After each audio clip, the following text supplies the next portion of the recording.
want to show you what awaits every child of God that wanders out of the house of God. You are not the seed that produced Cain. They still have a history that this one is associated with God. See, if you are here and you are getting blessed, say amen. Amen. Let's say an ungodly sister is just there living in sin, clubbing, partying, sleeping around, and having all of the bounties of the immoral lifestyle as a proof that Satan is also a rewarder. So you who is not in that part, you just realize she goes out this week, comes up with an iPhone. You are using Nokia 3310. She goes out again next week, comes back with a land. Comes back again after 2 months that she has a house in Maitama, in Abuja. And you know what is happening here. What you are experiencing is a ruler that is rewarding his faithful servant. And if you don't know who she is, she's an apostle.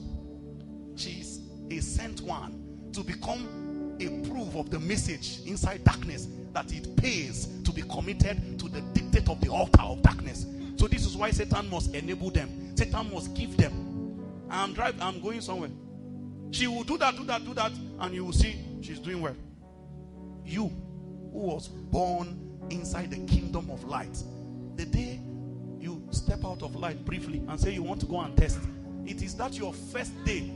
You will not believe the kind of things that will backfire, because the person who has been sleeping around for 20 years didn't have HIV. It is the person who went to try it for the first time. You don't know the way of kingdoms. They know that you don't belong here. So we don't know when next you will come back. So let's catch you now.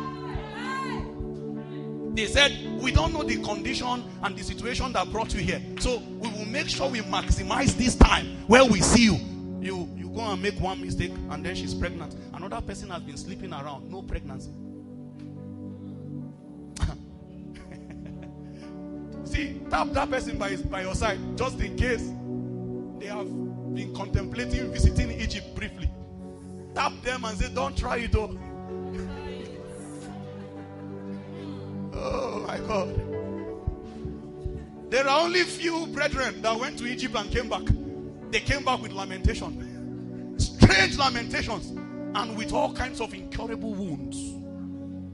Because the power that rules the night, he has no mercy for the sons of light.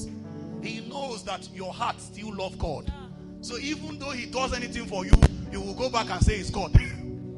There are people here, just abandon any temptation to live in sin, because sin will not benefit you.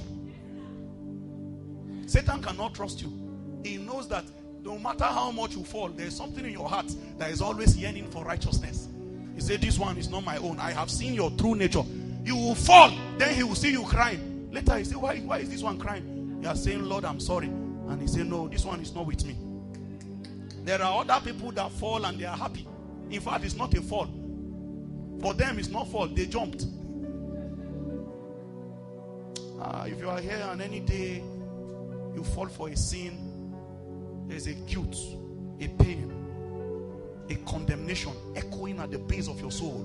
That condemnation you are feeling is actually your citizenship of Zion that is being presented to you. You don't belong in darkness. Come back to light. That's what you are feeling there. There are people whose conscience has been smeared. They don't have anything pricking them. So they live in sin and they are happy.